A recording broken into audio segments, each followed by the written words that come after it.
Every year, nearly 30,000 runners spend months training for the annual Boston Marathon.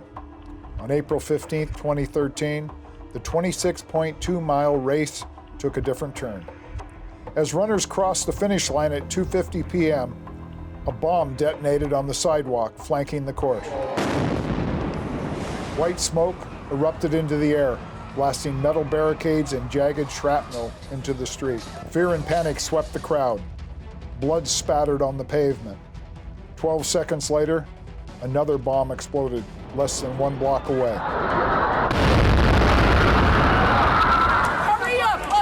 Let's go! Everybody, this way! Paramedics, law enforcement, and even Good Samaritans sprang into action to treat the wounded. No one knew what was happening. Were there more explosives scattered across the city? Was this an act of terrorism? And if so, who was responsible?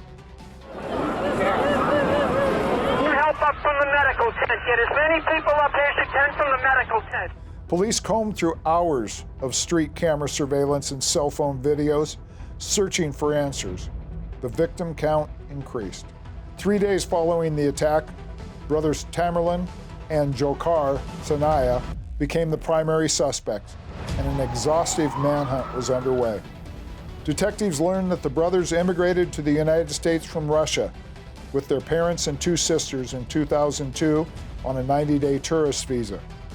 The family filed for asylum, citing fears of deadly persecution. In 2011, the Russian intelligence agency FSB sent a letter to the FBI raising concerns about Tamerlan Tsarnaev and his mother.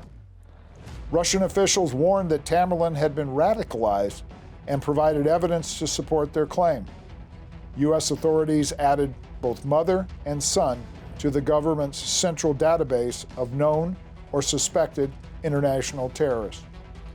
Yet Tamerlan continued to live his life in America without interruption from authorities. 2 years later, Tamerlan and his brother Dzhokhar went on to commit one of the worst acts of terrorism our country has ever seen, which left 4 people dead and 250 injured. Although hindsight is always 20/20, the question remains, if Tamerlan had been more thoroughly investigated by the FBI in 2011, could the Boston Marathon bombing have been prevented?